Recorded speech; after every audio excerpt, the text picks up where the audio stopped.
Hi, I'm Sarah Kernan, and I'm a scholar in residence at the Newberry Library. And today I'd like to show you some images from Diderot's Encyclopédie. This was meant to be a general encyclopedia pertaining to arts, sciences, and other crafts. It was published in France throughout about a 20-year period with later supplements, revisions, and translations. In its first publication, 17 folio volumes were accompanied by very detailed engravings, of which you see here, although later editions were printed without any engravings to make it more affordable and more widely circulated. And while there's something in these to interest just about everyone, I want to point out a few engravings focused on food production, and noting that all of these detailed images are accompanied by very lengthy captions contained elsewhere in the same volume, and these engravings also complement the longer and more comprehensive volumes containing only text. So here we have a few pages of Confectionary, and you can see a confectionery workshop, tools that would be used by confectioners,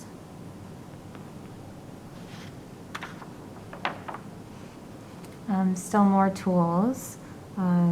This is equipment that would be used for making dragées, little balls of sugar. Still more equipment and tools. These are for making different molds.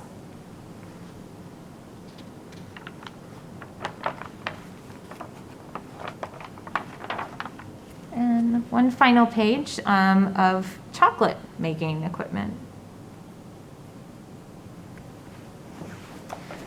And in another volume of plates, we have several different things related to agriculture and food production in an agricultural setting. Here we have a sugar plantation with some buildings being shown in more detail. Sugar mills in which sugar cane would be ground down and sugar juices being extracted.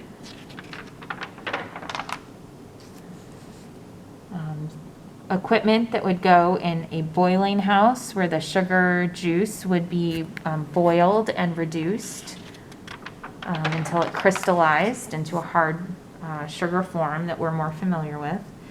And this is an image of a boiling house as well as a layout of the building. And still more is devoted to sugar.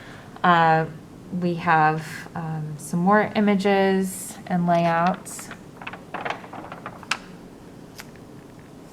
We have one of the refinery where the impurities in the sugar would drip out slowly for a long period of time into vessels underneath sugar cones, and a drying house where the finished sugar cones would be placed so that they could be prepared for shipping.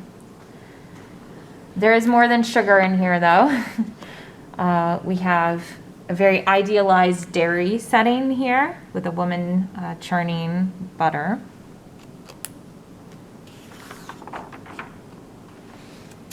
A poultry hatchery and some of the equipment that would be needed, as well as what happens in the different stages of an egg hatching.